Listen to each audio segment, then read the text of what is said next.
ready for me to go? Please. Thank you very much. I memorized the question, so I'm ready to answer this. In terms of the mental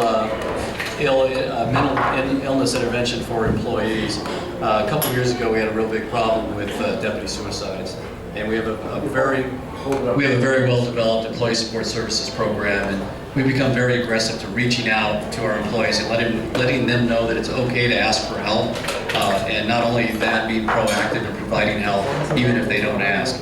In terms of responding to mental health crises in the streets and also the jails, it's a big part of what we do.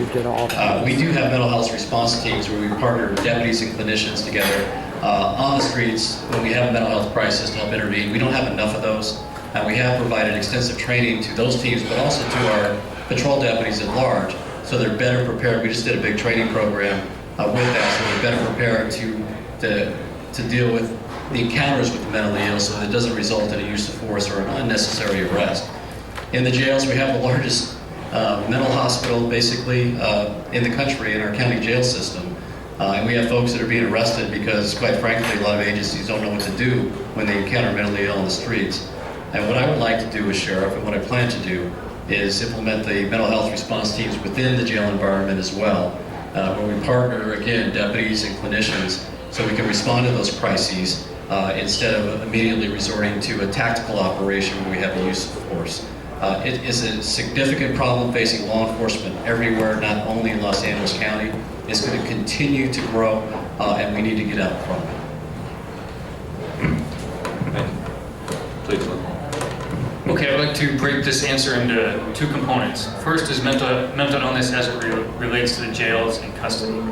I think, as Sheriff Rogers said, law enforcement takes the mentally ill because there's nowhere else to put them and puts them into the criminal justice system for some small infraction, something they don't understand, they don't know what they did wrong.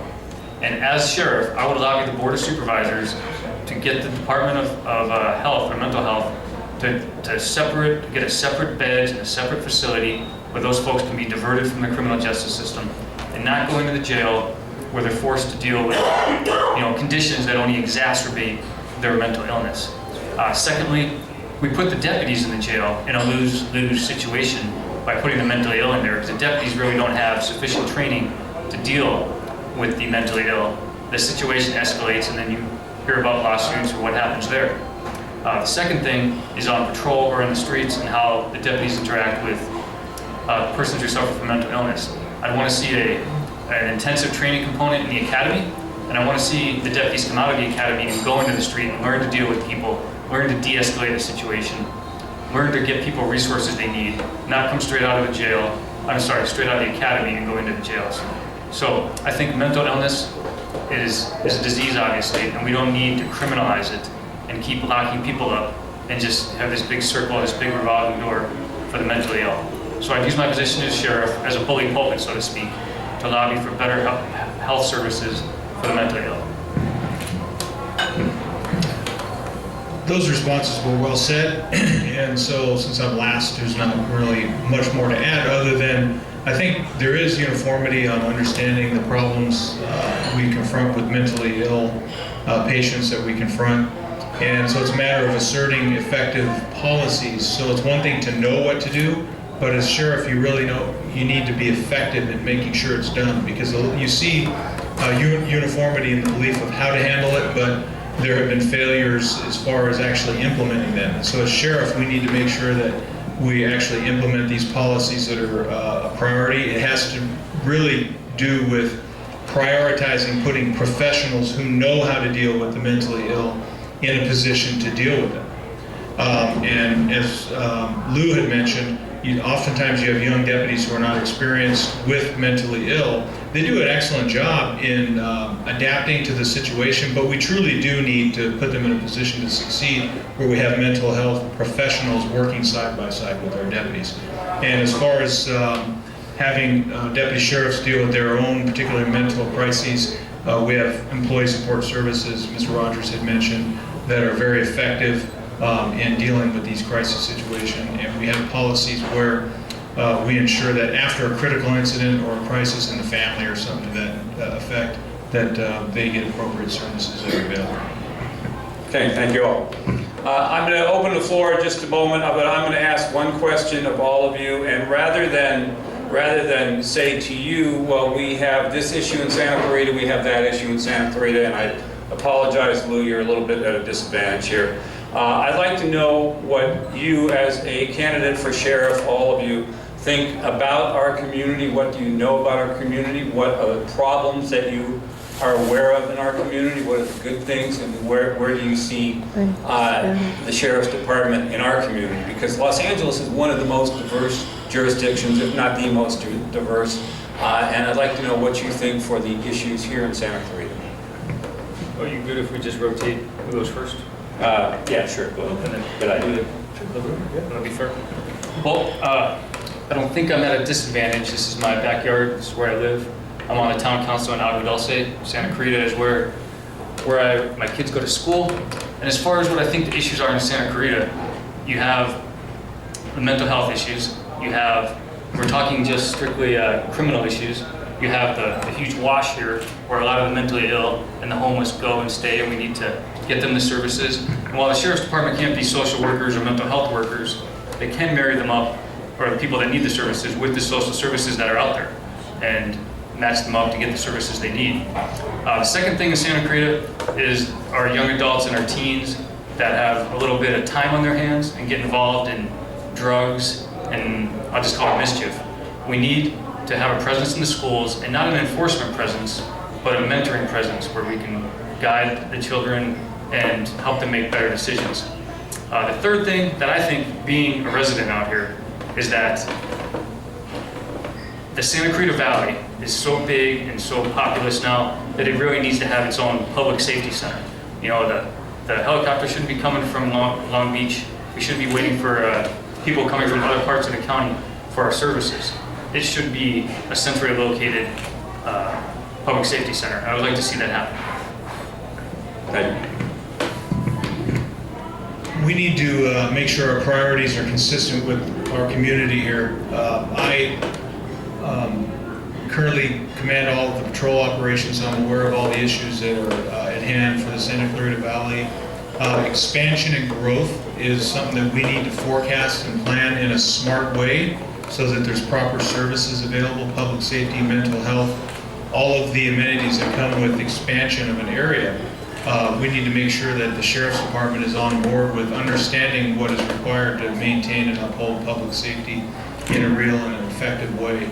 And so we need to continue to stay abreast, to have the resources that are available right here at a hub. We have had critical incidents that have occurred here in the Santa Clarita Valley and in surrounding areas, and we need to have an immediate response capability through having resources here up north, and also have the ability to have our employees who choose to work here in their own community have opportunities that are here. Very good, thank you. I love this community. It's got one of the greatest lakes in the state of California, Castaic, and I love coming up here, and we're just talking about it driving up here this evening. Santa Clarita Valley, as was mentioned earlier, one of the safest cities in California, one of the safest cities in the nation. It needs to stay that way. It doesn't mean that there's not crime. Every community in this world has crime. That's why every community has a police department, and Santa Clarita is no different. I get all the Crime Stoppers tips in the county. I helped start that program. So I read every single one of them, including those for Santa Clarita. And I know that the problem may be a little bit exaggerated, but it was a very big concern to residents here, and that was the issue of juvenile use of heroin. And that continues to be a problem. We continue to get tips about folks that are dealing heroin and the high school kids that are actively engaged in using it. That is a big deal. That is any drug is terrible, but heroin is a very destructive drug, and it actually has the potential to ruin lives permanently. The other thing that I think is really important is maintaining quality of life, and that's something that's very important to the residents of Santa Clarita Valley. You have a great community, you have great communities, but we want to keep it that way. Jimmy talked about preparing for growth. Absolutely, that's why we're trying to get a new sheriff station built with a substation, so we have multiple bases of operations for our personnel. But the other thing is community policing. We need to have a true partnership between Santa Clarita Valley Sheriff Station and the community And what that's predicated on is forging that partnership to identify, prioritize, and develop solutions to quality of life issues that develop in neighborhoods. We have to have that communication, and we have to be proactive in terms of dealing with the issues that come up. The only way you can be proactive is listening to the people who live in these neighborhoods, because folks who live in neighborhoods know what's going on better than anybody else. As good as our deputies are, they can't possibly know the neighborhoods as well as you do. So to keep what we have here, the great thing we have going to Santa Clarita, and making it even better, community policing is key for that. Also, I don't want to arrest kids for using heroin. I want to divert them. I want to get them. I want to identify them, get them into treatment programs. I want to arrest the dealers. Great, thank you. You're all. Okay, start with some questions. I think you had one here. Sorry. Yes, I don't need to stand, do I? Might want to, so we can hear your question. Actually, you know what, I misspoke. I actually had comments, but I'm going to turn it into a question since I said it's a question. First of all, let me just say that I'm the president of South Carolina NAACP. We do service this area also. And my son happens to be an LA County Sheriff also. Mr. Hellmold, Dr. Sandra Moore told me to say hi to you when she knew I was coming to this. She's in the hospital. I went to see her Tuesday, and she said to tell you hi. She told me that she had high regard for you. As the president of the NAACP, what I'm hoping to do is, there are a lot of problems between the African American community and law enforcement. And I'm hoping to do our part to make your job easier in trying to bridge the gap of communication between us. So that's my comment. So turning that into a question for each of you, have you thought of any kinds of ideas about how to practically make that happen, where we're working together to keep our community out of the hands of law enforcement and into a better relationship of understanding one another, what one another goes through, and helping our community. Cultural sensitivity, and the flip side of that is learning proper respect for authority from our parts. Okay, I guess James, you're first. Well, that's an excellent question, and my regards to Dr. Moore. I need to check in and see how she's doing. And the reason why I have a relationship with her is I work hand in hand with her on the great work that she's done, and she's made reference to the great work you're doing.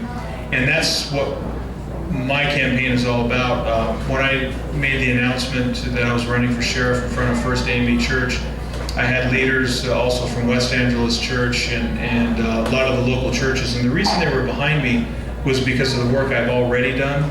And I'd like to expand that county-wide, because you bring up a host of excellent issues. And that work is youth outreach, community outreach, total openness and transparency for the good things, but yes, quite frankly, for some of the areas that we need to grow and do better.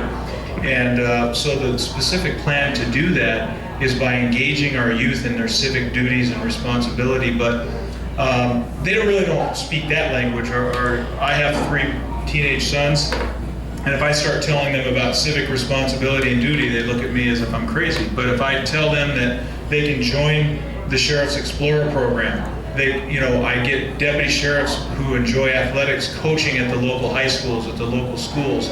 We have teachers teaching science class at the Youth Activities League, things of that nature to engage our youth into long-term success so they don't see an adversarial relationship between law enforcement and the community.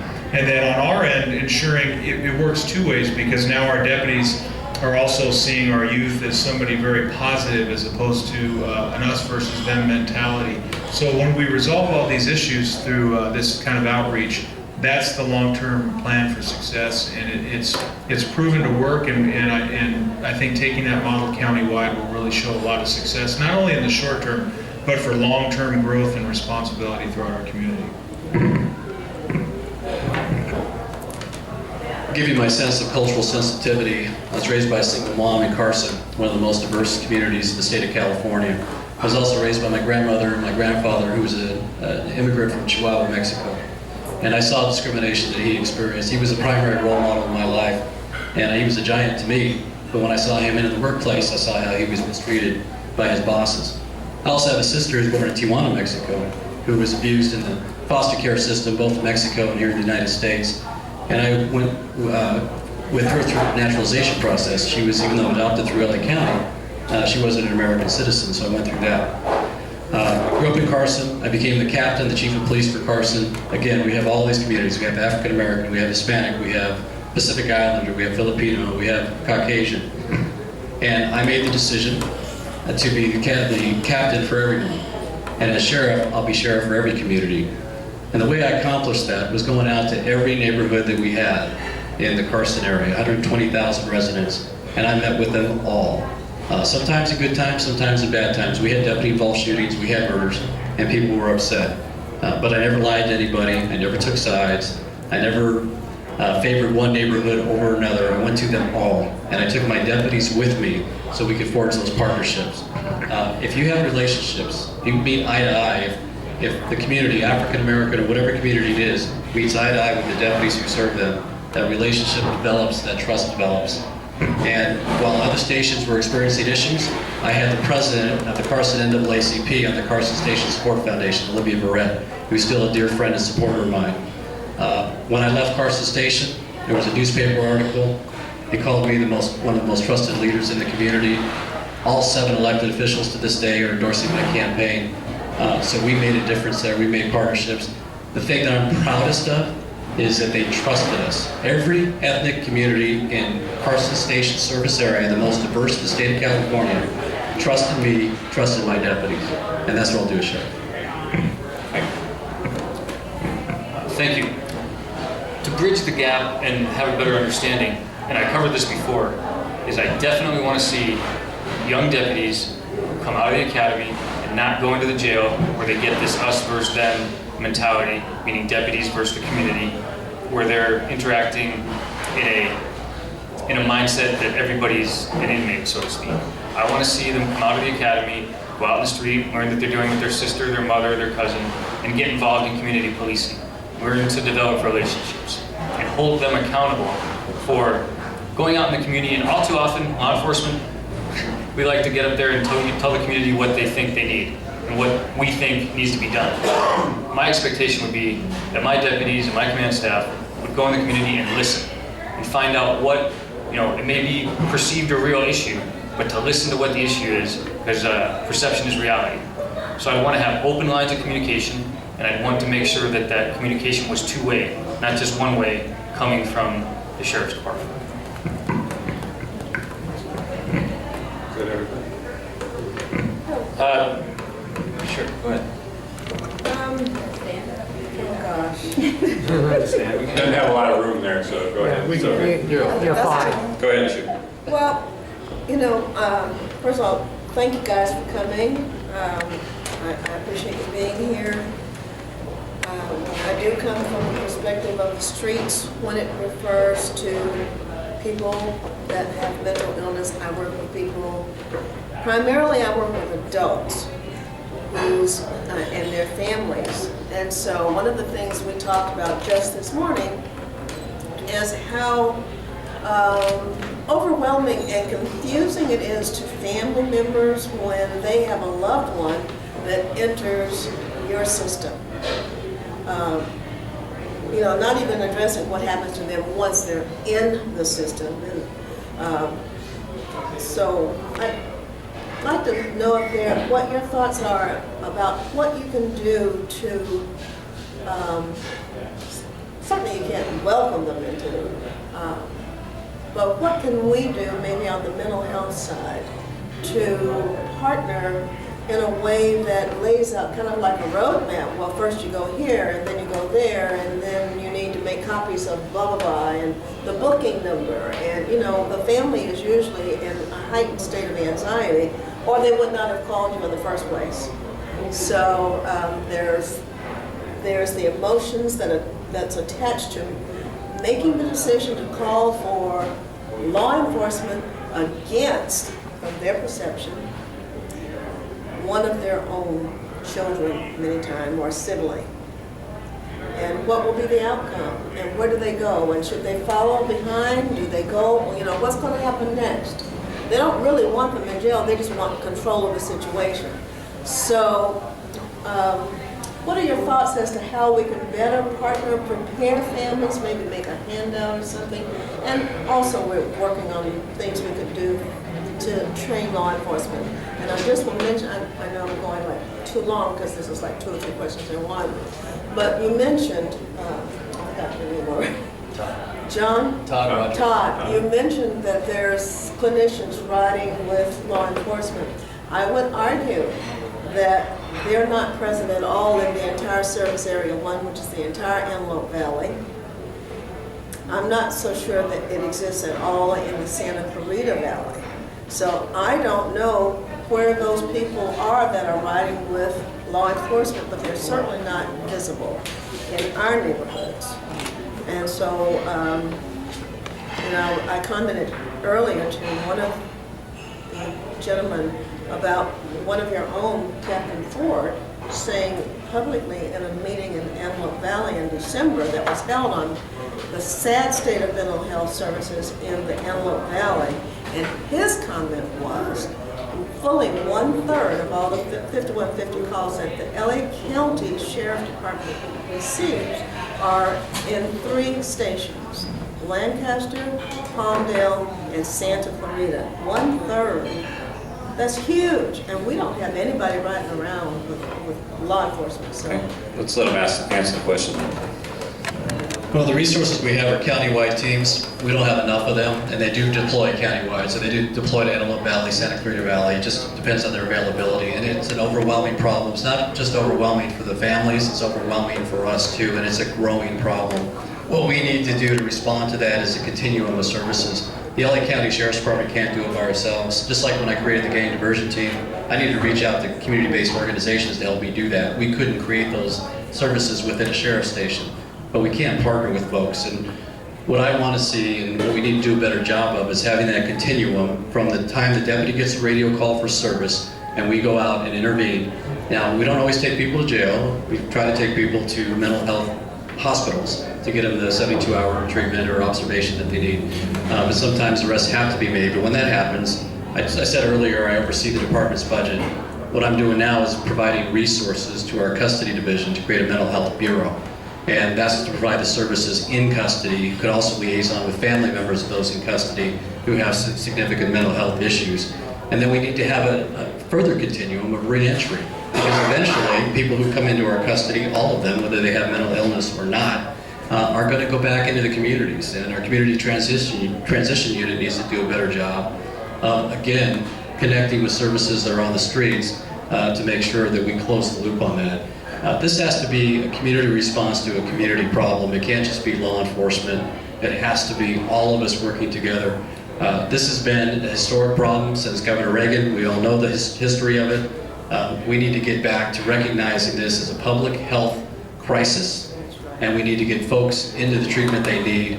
Law enforcement, putting handcuffs on people is not always the best solution. Sometimes it's the only solution, but not always the best.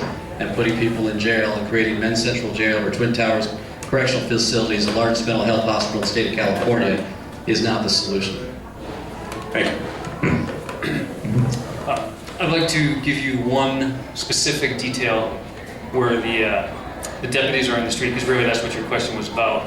What happens when the deputy gets there and they're dealing with a person with mental illness? There needs to be a huge paradigm shift, and we don't need to be reactive to people with mental illness. The family knows this person has this mental illness. This family knows that they can contact their local law enforcement agency and give them the history, give them the comments. I'm not talking about a huge medical history, but the basics, you know, don't use flashlights, that kind of thing.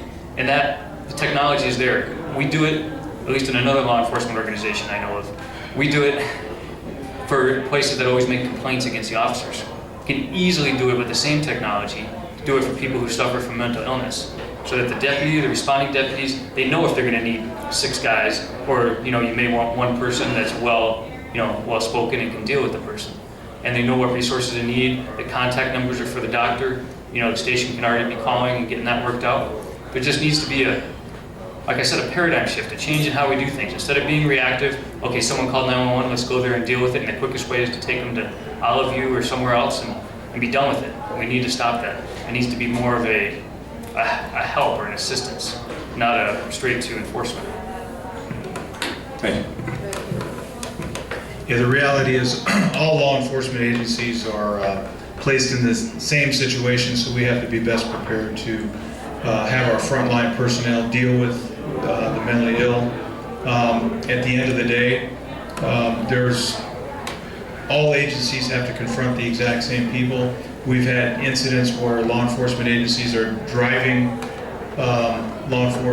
mentally ill people into another jurisdiction, and so that's not acceptable. We have to deal with reality and not pass the buck, so to speak. And the only way to do that is to educate and inform our law enforcement officers on how to deal with this situation. And then, as sheriff, since you're an elected official, demand resources, demand that our jail facilities are not mentally ill hospital wards.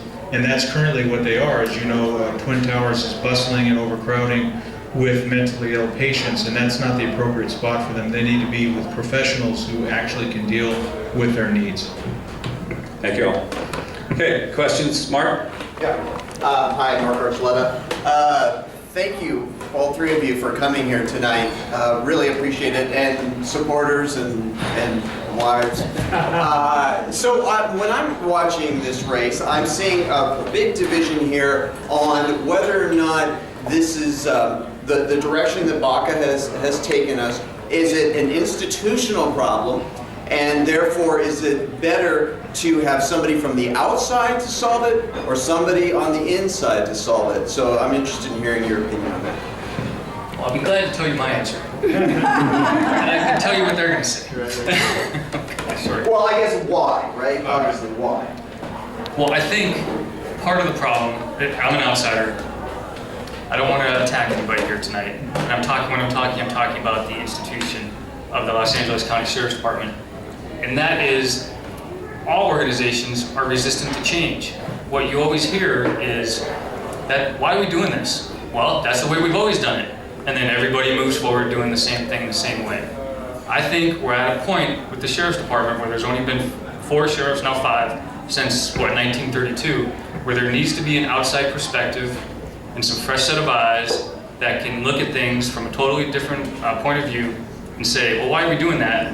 And then analyze it, come up with some solutions. And it may very well be that it's the best way to do it, but we need that process to occur so that we can see some positive solutions implemented.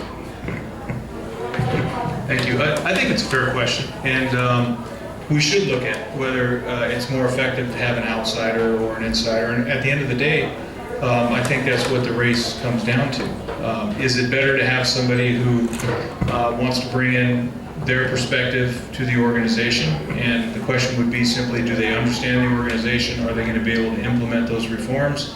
Or is it best to have someone who does know the organization, does know the courts, does know the jails, does know the transit, does know emergency operations, does know contract cities? These are things that some of the people that are involved in the race don't really have experience with. I'm certain that they could learn them, and I would like to trust that they have the best intentions, and I have no reason to believe they don't.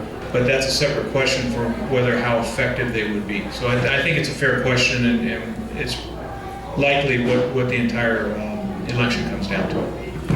Thank you. I'd like to tell you a short story. As a brand new captain, I was called to a LA area casino. I was escorted to a closed part of the restaurant, and there was a sitting assistant sheriff there waiting for me. Just us. I had to go behind a velvet rope to talk to him. He sat me down, and he said, listen, it's your decision, but there's a tow company out in your area that's very supportive of the sheriff and very supportive of us. We really like them, and it's your decision, but we'd really like you to give them the exclusive contract. Not illegal to ask me to do that, but do you think it was unethical? I did. I said, sir, I appreciate that. It's not going to happen. Fast forward, people made decisions that outranked me that were based on discipline. They were going to make a disciplinary decision on somebody who was a friend of theirs that I thought was too lenient. I challenged that. 11 months ago, Sheriff Baca came to me when everything was unraveling for him and said, I need somebody to help me reform this organization. I trusted the wrong people. I go, yes, sir, you did. You absolutely did. You trusted people that resulted in this. We have deputies, sergeants, lieutenants indicted for federal crimes for something that they were told to do by folks that Lee Bacher put his faith into. So I told him, you know what, I'll help you. I'm not going to run against you. I'll help you. We'll reorganize this department. We'll fix the hiring process. We'll take cronyism out of promotions. We'll do all of these things, and we'll try to stem the tide of this unethical behavior that is permeating the organization by what I call a few bad apples. The vast majority of the members of the LA County Sheriff's Department are honest people doing the right thing for the right reasons all the time. Some are not. But an outsider coming in is not going to know the difference. They're just going to see a bunch of people wearing tan and green. They're not going to understand our operation. They're not going to understand our $2.8 billion budget. They're not going to understand that we do Metropolitan Transit Authority policing. We have the jails, we have the courts, we have community colleges. Stuff that no other agency in this world does. They're also not going to know the people who are complicit in this type of behavior and those who are not. I know it all. I know the people who are doing a good job at the executive level. I know the people who are not. I know where the skeletons are buried. And I think it is a distinct choice. Do we want somebody to come in with that learning curve that's going to take however long? I'm sure they're very talented and well-meaning people. But the learning curve is going to be huge for this organization. And besides that, the organization is not going to embrace them. I will tell you right now, the rank and file of the LA County Sheriff's Department does not want an outsider coming in. Now that may be pro or con in your mind, but we need to have a sheriff that people are willing to follow. The good people within the organization are willing to follow. And that's why, quite frankly, I'm running for sheriff. I did not lay awake at night in my bed pining to be sheriff, but when all this stuff happened and the sheriff resigned, it was a call to action for me, and that's why I entered the race. Great, thank you. Okay, questions? I think I'd like to talk about the jails a little bit, because my understanding of it is there's a whole cultural problem in the jails. And so, I mean, this kind of goes to the other question in terms of stepping in and totally turning the jails upside down in the way they're run. So, it's an insider-outsider problem, but obviously there's a cultural issue there that in some way needs to be addressed in a very straightforward and effective way, in a powerful way. And so I'd like to hear a little more about the jails. Go ahead and start. Yeah. So regarding the jails, I was brought in as a commander to deal with exactly what you're referring to work with the jail commission to implement a host of reforms recommended by the jail commission. We worked with the ACLU, the Department of Justice, and but one of the things we did, and see, it's an interesting dynamic, because on one hand, we need to be open, transparent, and totally responsible for any malfeasance that occurred. But the reality of the situation is we went and visited New York, Chicago, other major metropolitan jail facilities, and quite frankly, I'm proud of the men and women of the Los Angeles County Sheriff's Department. They do an excellent job. And but what it doesn't mean is that we can't do better. So when I hear other candidates, none of which are here, talk about there's gang members in the sheriff's department. It's really hyperbole is what it is. Do we have people that have acted with misconduct? Absolutely. They have been dealt with. We will continue to deal with them. But what does it serve? What purpose is it to serve is to now call our deputy sheriffs gang members. It's not acceptable. Deputies will not follow somebody who claims that. It's really playing to the emotions of people who are upset about what happened, and they should be. But if we actually want to have real reforms, we need to have a real conversation about what the issues are. I think Assistant Sheriff Rogers brought that point up as well, and I think it's an excellent point, because that we need to have a real conversation about how we're actually going to cause reforms, as opposed to stirring the pot and creating an illusion. Because when there's actual problems, you don't want smoke and mirrors of calling people gang members and causing concern where it actually is not. There are actual concerns that are real, and so we need to deal with them. Now, is there a culture of misconduct that occurs? Well, if there's more than one person that had misconduct, which there was, that's a problem, and we need to deal with it, and we need to deal with it in a real way. And that's how I would do it. I would get in there and assert, but I would address real problems as opposed to get caught up in the rhetoric. Thank you. The jails is a big issue. I've been on this department for 29 years, and most of the time, not all the time, but most of the time when I see deputies get themselves in trouble, there's a supervisor that failed someplace. And I will tell you, in the jails, there were some cultural issues. We had the 3,000 boy clique. Everything's well documented in terms of the fight that took place at the Quiet Cannon between different floors of deputies. Unacceptable stuff. I'm going to attribute that to a catastrophic failure of leadership. And I say that a lot during this campaign because it applies to a lot of things we're dealing with. We had folks within the organization at the highest levels sending the wrong message. When you hear a conversation about, I want you to work in the gray area, and you have a captain say, well, we don't really have a significant gang problem in our area. Well, you better go find one. I mean, what kind of messaging is that? The messaging to command staff and rank and file deputies is that you're going to go out there and push the envelope. You know, this is our jail. We're going to do what it takes, do whatever it takes. And sometimes do whatever it takes isn't the appropriate thing. So there was a failure of leadership that was systemic and pervasive at Men's Central Jail. That facility has been run as is for years and years and years. Now, we knew we needed a new jail, there's no doubt. But we didn't have these problems historically. We had them when we had a certain lineage of leaders that were in place. I'm going to say from the under sheriff level down to the sergeant to the senior deputy level that sent the wrong message to these deputies. And the deputy said, hey, you want me to go out there and be tough? You want me to kick butt and take names? All right, we'll do that.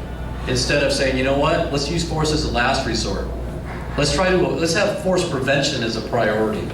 That should have been the messaging. And that's the messaging that's going on now. We have a new assistant sheriff overseeing the jail operation. Things are dramatically different in terms of the level of force being used.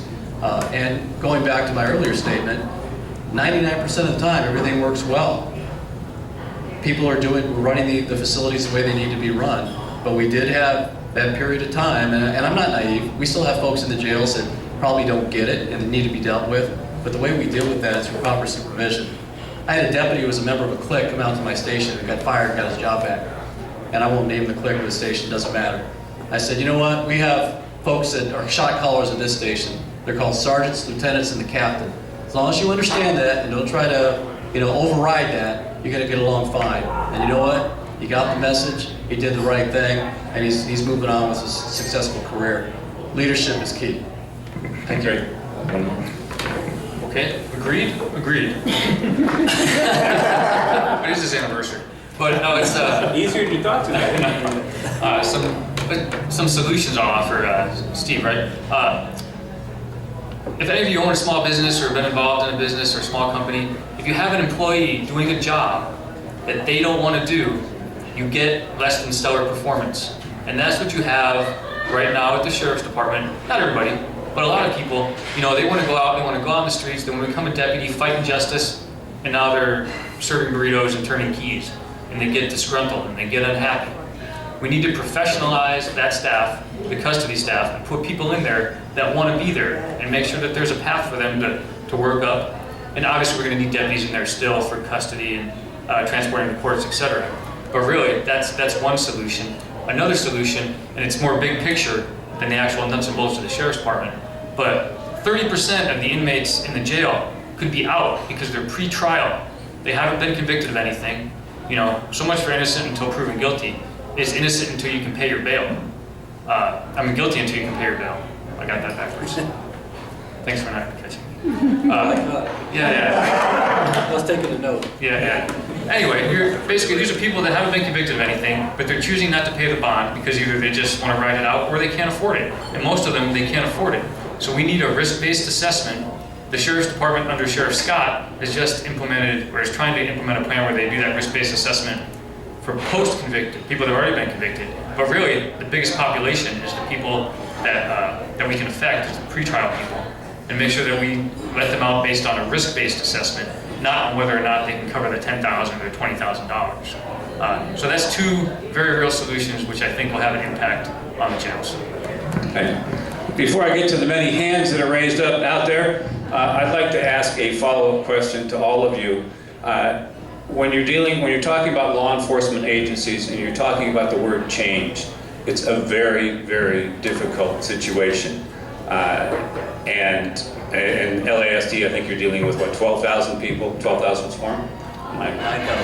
9,000 sworn, 12,000 employees. But change in a law enforcement agency is very, very difficult. When you talked about insiders and outsiders and so forth, LAPD is a good example because you've had, in the previous 3 chiefs, you've had 2 outsiders and 1 insider. One of the outsiders was not welcome, one of the insiders was not welcome, one of the outsiders was. I'm just saying that change is very difficult. You can throw that term around when you're talking about huge law enforcement agencies the size of LASD. Do you really have a serious plan to accomplish it? Well, I've lived through change, like you mentioned. 10, 12 years ago, we got the consent decree at the Los Angeles Police Department. Nobody wanted it. Everybody bristled about it, just like you heard some of the candidates say that the Sheriff's Department deputies don't want an outsider. And guess what? LAPD didn't want a consent decree, and they certainly didn't want an outsider.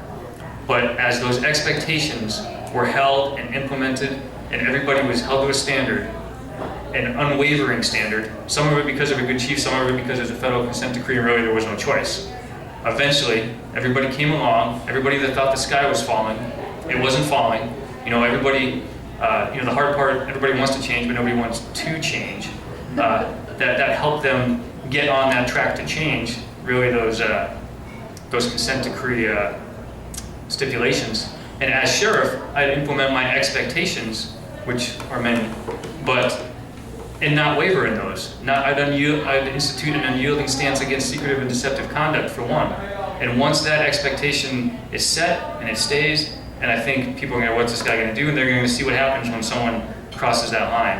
And then that's going to get communicated, and we're going to keep moving forward. So really, that's how I see change happening, is through a constant set of expectations.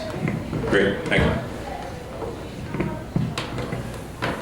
Yeah, you have to have constant follow-through. I mean, it's such, as you had mentioned, a large organization that it has to be consistency, it has to be clear messaging through policy, supervision, training, and then oversight and accountability. Those are components that need to be taken into account. It needs to be consistent and clear to everybody in the organization, and there needs to be follow-through, and that follow-through takes place through the supervision and through the training, and then of course independent oversight. So that would be the plan. It's very simple and to the point. We need accountability. I talked about that. I'm going to do a report card on every command area that we have, internal, external assessment of our command officers, and we're going to make some changes. Like I said also earlier, I know who's doing a good job, I know who's not. Some changes are being made now. Our interim sheriff, he's empowering Mr. Hellmold and myself to make recommendations about changes that need to happen. And those things are taking place. We need to create fairness within the organization. No more cronyism. We've got to take that out, whether it be with the hiring and promotional processes. I also agree with the independent oversight, but I want to engage in a collaborative reform process. A couple of years ago, the Las Vegas Metro Police Department had a problem with officer involved shooting, and they knew that they were on a path to a consent decree. Now, consent decrees aren't always bad because sometimes they bring in badly needed funding, but sometimes they're very onerous in terms of implementation. So they decided to invite the Department of Justice in. And DOJ came in, they got a grant from the COPS office, and they worked with the police department and the executives and came up with 75 recommendations for reform that are either implemented or in the process. I want to do the same thing. I don't want to just invite the Department of Justice in. They're coming anyway, so I might as well just open the door for them. But I also want to invite best practices experts from throughout the country, if the world if necessary, to identify, look at all of our systems, all of our processes, see where we're doing well. We're going to find that we're doing some things extraordinarily well, but also find out where we're not doing so well. I want the LA County Sheriff's Department to be a laboratory for best practices for the entire nation, if not the world. We can do that. We're close. We have a lot of things that we set the standard on. We need to get better. So talk about systemic change. We're going to do that. We're going to open up. There are certain things we can't be completely transparent about because there are laws that protect confidentiality, personnel rules, and things like that. But to the extent that we can, that the law will allow, we're going to open the place up. We're going to have people come in and take a look. We're going to establish best practices, and we're going to move forward. But the most important thing is the messaging from the top, setting the proper example, We've had people that failed to do that, and that's why some folks are clamoring for somebody on the outside. Everybody in the sheriff's department now is supposedly corrupt, right? Because we're tainted by these few folks that just didn't get it or use the sheriff's department as their personal playground. That's not the case. The messaging has to start at the top, and then we need to have that strict accountability all the way through the ranks. Great, thank you. Questions from the audience, please? Who has anybody? Great. I realize this is a political issue also, but out here in Santa Clarita, we're now the third largest city in the county. The area is even a lot larger than Santa Clarita Valley, where we have well over 250,000, closer to probably 300,000 people out here now. We have one sheriff station that was built in the 70s that is so small that they had to move the detective bureau into a furniture store. They said we were going to get a new station and then they were going to put it out in Castaic.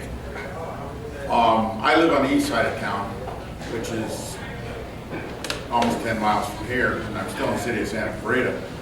And Captain Becker, before he retired, started his own policing in Santa Clarita, where to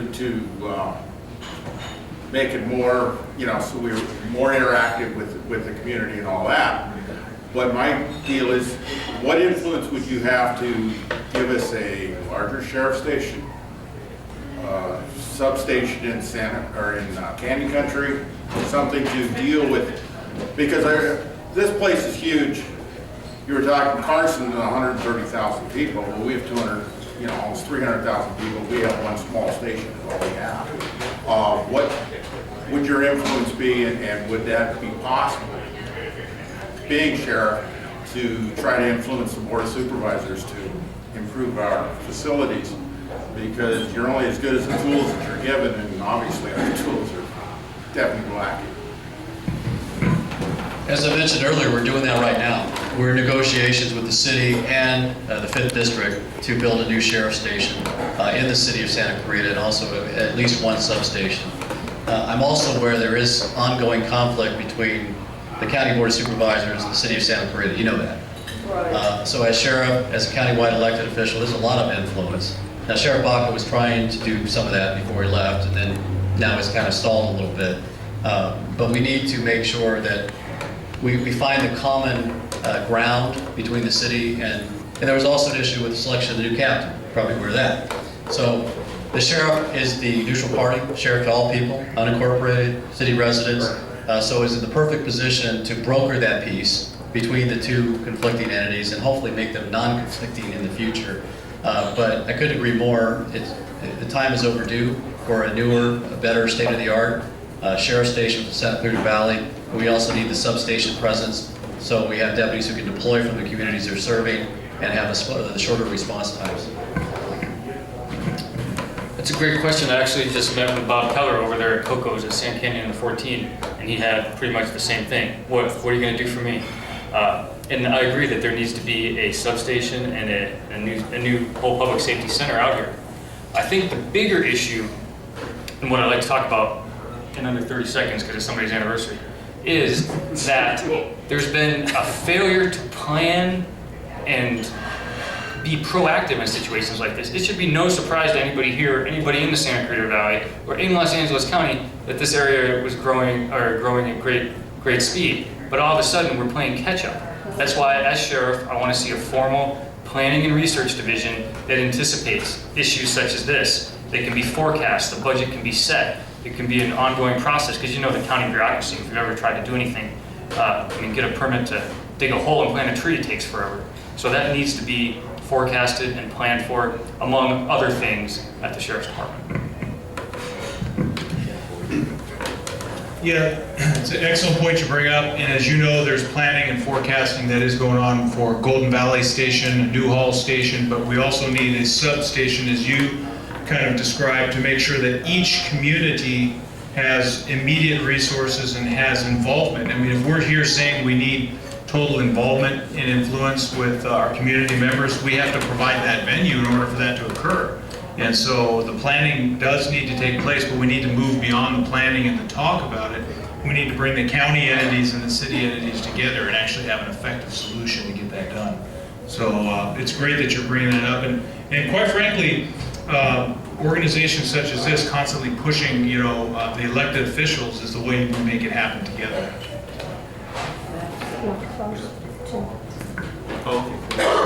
I'm going to ask Patty, you have a question? Yes. Was it to Lou? Community Safety Center, is that what you referred to? What is a public safety center? Public Safety Center. What can you describe what that is? I don't have a picture of that in my mind. Well, to me, being a resident out here, and being a resident in what I call Never Never Land, which is Agua Dulce Acton, the Santa Cruz is closest, but Palmdale's coming, but they're out in Little Rock. I mean, it's bad. What I envision out here is a self-contained, fully functioning, centralized public safety center where it's the one-stop shop, where you can get the resources you need. A police station. I don't know how else to paint it for you, where those resources aren't coming from other parts of the county. The Santa Cruz Valley, and especially the Antelope Valley, have been the stepchildren, if you will, not the Sheriff's Department, but of the county as a whole. And the Sheriff's Department is a subset of that. So I want to see more centralized services here. I'm going to ask one more question briefly. It doesn't have to be a long answer. But as a person who deals with training, deals with law enforcement training in various areas, and for those of you that don't know, the training does not stop with the academy or the training officer. Law enforcement is mandated to do a great deal. I'd like to know in general, not just for us, what do you think are the areas of training that are most important with the Sheriff's Department going forward in the next decade? Well, we have to train ourselves to be adaptive and prepared to deal with the emergence of cybercrime, identity theft, and the new wave of crime that's coming in the future. We have to stay on top of that. We have to have safe and smart tactics. We have to equip our personnel to deal with school safety, because of the emergence of these incidents where people are coming in, not only in schools, but large malls and places like that. So we have to be able to respond to sudden emergencies such as those. We've already started that process, but we can always do better, and we will. The LA County Sheriff's Department does big things better than any agency in the whole world. We have a robbery in progress, we handle that better than anybody. We take people to jail at a rate higher than any. We find the criminals proactively. Sometimes we fall short when it comes to the little things, in terms of providing service or interacting with our community, or dealing with a speeding problem on your street. We may think that we got to go out there and find heroin dealers, which is important. I'm not advocating we don't do that. But if your quality of life is being impacted by people speeding up and down your street, and it happens constantly and nobody's doing anything about it, that's a problem for you. We need to do a better job of that. And I'm a big advocate of community policing. By doing that, we hear directly from the residents in terms of what's important to them, and then we allocate our resources appropriately. We prioritize those, we respond to those based upon your needs and what's impacting your quality of life. Doesn't mean we ignore the big things. We still take dope dealers to jail, we still respond to calls, we do all those things, but we can always do better in terms of service orientation. When you call a sheriff's station, you ought to get an answer, you ought to promptly, and you ought to get somebody who's polite and not abrupt, and not like you're interrupting their day by calling the station. Even when I call the station, I get that. That is absolutely unconscionable. So those are the things that I think we need to focus our training on. Great, good answers. I think the number one thing that needs to be focused on is leadership training from the top level, assistant sheriffs, all the way down to the newest deputy. Leadership, how to be a leader in your community, how to be a leader at home, how to be a leader on the street with the people you interact with, and making ethical decisions and doing the right thing. A more global training, if you will. Just because you can write someone a ticket for eating a bagel on a bus bench, should you be doing that? I don't know. That might not be the best way to handle that. We need to empower our people to understand that the police are the public and the public are the police, and we're in this together, and we need to be able to make ethical decisions and do the right thing. Great, very good. One more. Mark? All right. So it seems to me that one of the things in order to solve a problem is to recognize the problem, and I'm a little disconcerted with what I'm hearing. So from you, I'm hearing that really this gang thing, it wasn't as big a deal, but I'm reading in the newspaper that these guys have tattoos that all match. And then from what I'm hearing from you is that Baca just trusted the wrong people. He was a rube, and these people took advantage of him. So it almost sounds like you're apologizing for him, and that you're not really addressing these problems. And we haven't even talked about the Section 8 issue. So I'm a little concerned.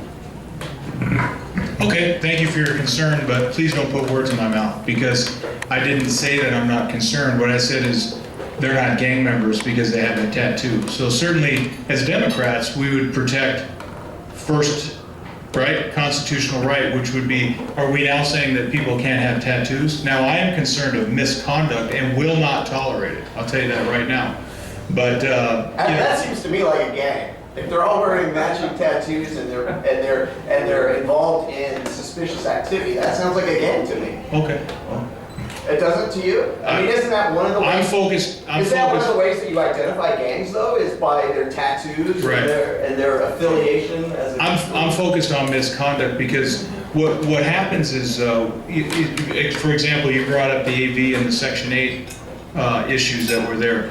The problem is the conduct of people. So you can have an opinion about tattoos and all that, and I can have an opinion. I don't don tattoos because I don't really approve of them. But the point is what's the conduct? We cannot tolerate misconduct. That's how we deal with it head on, as opposed to being sort of emotional about whether or not you or I approve of a tattoo. And I don't really see that as being the issue. I'm telling you right now, we do not accept misconduct by any of the deputies. We had terminations that occurred. We had heavy discipline that occurred. So I don't know how else to answer that question other than it's about the conduct. It's not about the tattoos that are there. Sheriff Baca owns the problems. He was the leader of the organization. When I'm sheriff, I'm going to own the problems. And if he was running for sheriff, this conversation would be totally different. I don't see a need. He's resigned. I held up this article. These deputies who are indicted point the fingers at Baca and Tanaka. And I will tell you unequivocally that if it turns out that Leroy D. Baca and Paul K. Tanaka directed these deputies to hide the inmate Anthony Brown from the FBI, they both should be prosecuted for that, unequivocally. He's not running for sheriff. He's out of the equation. As far as I'm concerned with this race, he's old news. He's not working on behalf of my campaign. When he resigned, he said, I think Jim Hellmold or Todd Rogers should take my place. He hasn't raised a finger for me since. I haven't talked to the man since. I wish him well in retirement. He had 15 years within the organization. He ran it the way he thought. He professed values that I think are positive values. He's not a very pragmatic person, so the implementation was flawed. And yes, he put his faith in people to implement his vision that let him down. Let him down, let me down, let the entire organization down because they were unethical and, in my opinion, they were engaged in criminal behavior. We can talk all night about examples of that. I can talk to you offline about it too. So I'm not an apologist for Lee Baca. He owns what's happened over the last 15 years in the Sheriff's Department. I'm a 13-year member of the Lakewood City Council. I've been mayor twice. I'm going to be mayor the third time in a week and a half. I own what happens in the city of Lakewood. That's my responsibility. I can't shirk that responsibility. But again, if he was here, the conversation would be totally different. That sounded like an insider question. Okay. So, did you say you're a city council member in the city of Lakewood? I am, yes. You are. And so if you're elected sheriff, will you continue in that role? I will not. They're legally incompatible offices, and it's kind of a double-edged sword because people in Lakewood are supporting me, but I think some they don't really want to vote for me because they don't want to lose me on the city council. But I'm encouraging them. It's a good thing to go ahead and vote for me because I can still serve you as the sheriff. But legally, they would be considered incompatible offices, so I would have to resign from city council to take office as the sheriff. So legally, it's not legal for you to do that? It's in the government code, so it's actually a civil issue. And if somebody sued on it, I would automatically forfeit the council office, so I mean, it would not be appropriate for me to try to hold both offices. And I think somebody previously mentioned, implied, that even if it was legal, it would probably be implied that it was not ethical, so. Yeah, it would not be appropriate to do. One more. Okay, I'd like to know where each of you stand on the issue of AB 109 and how it's being implemented and how you think going forward it ought to be implemented. I think it's a little bit of a disaster. I lobbied, as a council member, I went up to the state and lobbied against it. And we confronted the legislators with the public safety impacts because they're telling us, well, we're not letting violent criminals go, we're letting property criminals go.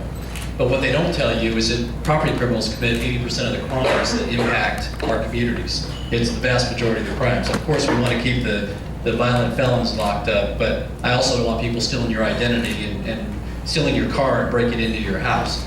But all they could tell me in response was, we're going to save $500 million. It's like, well, you're going to save $500 million, but the counties are going to be on the hook for $500 million and much, much more. And then they wrote the law where once folks come to our jails, they only serve 50% of their time, and then we have to let them go, and there's no supervision post-release. Where's the continuum of services there? There is none. So we let them go, and we have a revolving door. Now it's not in the state prisons, it's in the county jail system. We definitely need to change the laws. I understand the pressure of the state senator to reduce state prison population, but not on the backs of LA County or any other counties, and we need to revise the law to make it fairer for all involved. As a practitioner, AB 109 is a fiasco. Okay, it just does not work. But complaining about it is not going to solve anything. You know, the tough on crime is what got us into this AB 109 situation in the first place with the overcapacity in the prisons. We need to be smart on crime. We need to find ways, if these inmates are coming back from the county, to free up space. And like I was saying before, there's people that can be released from the county that will free up space so that we can keep people that need to be in jail because they've committed a serious crime to be there. Another thing that I have take issue with AB 109 is based on their last offense. I think that it needs to be a more holistic approach. Because yeah, there may very well be someone that's AB 109 that is a good risk to be an AB 109 offender and out on probation or what have you. But if they've got a serious criminal history and just their last offense makes them AB 109 eligible, we need to look at a more holistic approach to dealing with those. Yeah, with regards to AB 109, it definitely has put us in a situation where we were forced to prioritize what was going on with our jail management. In some ways, we've seen some benefits in the sense that we have done things such as education-based incarceration, where we're going to rehabilitation and education within the jail confines out of being forced to do it or out of necessity, because we know that there's only so much room for the inmates that the state is putting on our burden without the full extent of having that funded. So it creates a problem for us, but we do need to have alternatives to custody so that we can prioritize and not overreach on low-level offenses, so we can prioritize about serious crimes as opposed to overreaching on low-level offenses. Okay. Take one more question. It's getting late. I just have a question on, since we just saw this scandal go on and so forth, do you have any thoughts about how the department could be changed to prevent any sheriff from creating that kind of a problem?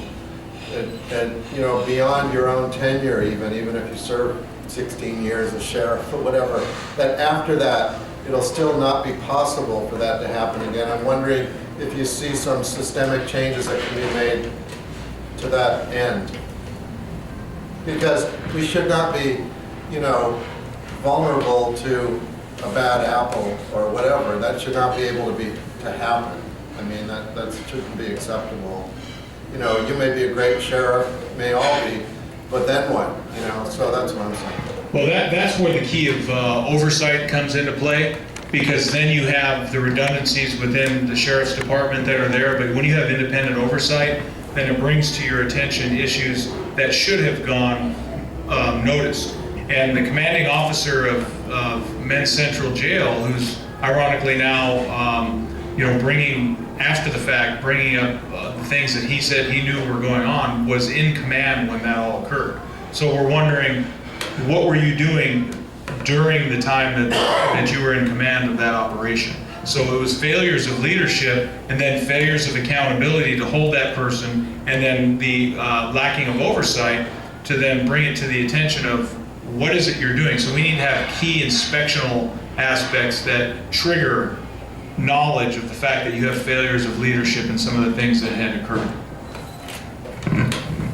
I wish we had a magic formula to root out crooked politicians, because they're everywhere. And it's, politics is a really nasty game. And part of running a, hallelujah, Yes. part of running a countywide campaign, I see it enough on the local level, but a countywide campaign is really disgusting to me. I think the best thing that we can do as voters is be informed and select our leader based upon what they've done. We have 7 candidates in the race, and every politician will promise the moon. They'll promise all the things that they're going to do. I ask people to look at what the candidates have done and see if that's consistent with your values. I also agree with the oversight. The Board of Supervisors has been very aggressive in terms of establishing the Office of Inspector General. If we end up having an oversight commission that's meaningful, I'm supportive of that. What I'm not supportive of is just creating some bureaucracy that raises the hopes of county residents that something meaningful is going to happen and they have no authority to do anything. So the sheriff needs to work with the board and whatever structure is set up to make that happen. There are limitations, like I explained earlier, with state laws and all that in terms of Peace Officer Bill of Rights. But it's really looking at the track record of the individuals. It's really hard to get inside somebody's soul and see if they're evil or not. Some people slip through and cause the damage that we're facing with the organization now. I think the other part of it is electing an ethical sheriff that you're comfortable with and having that person create a succession plan. And where I will criticize Sheriff Baca is he didn't do that. The way he left rather abruptly threw this thing wide open, and who knows where we're going to end up as our next sheriff. Hopefully, I have a lot of faith in the voters of the county. They'll make the right decision. But I think it should be a little bit more structured and well thought out than it has been. So what I hear you asking is how do we avoid this next time? And I think one of the real tangible ways to do that is to implement inspectional audits and controls command within the sheriff's department, because really you manage what you measure. And I think that managing what you measure is important, so you can set the goals, you can follow up, you can see what's being met, and you can see where you're going and not be caught reacting, and be more proactive in how you choose to allocate your resources, or your leaders, or your time and your efforts. So really, I do think that the LA County voters are really the best way to make sure that happens. And the other ways, obviously, are the Inspector General, Max Huntsman. That's an important thing, as well as civilian oversight. I want to see civilian oversight.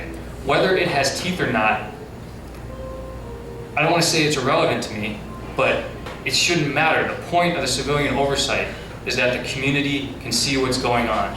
And we need to make that happen, because how can we sit back and say, you can't see what's going on? Trust me. I think we've been there long enough. We can't have that anymore. Okay, it's getting towards 9 o'clock. I think we want to apologize again to Mrs. Hellmold for her anniversary. And I can tell you at least he is in town tonight. As Bonnie will attest to, I have been more than once out of town on my anniversary. So, Do tell. but we do want to thank you all for coming and sharing our views. And we will, as Minerva said, it will go on the Facebook page and we will spread the word. And thank you, and give them all a hand, please.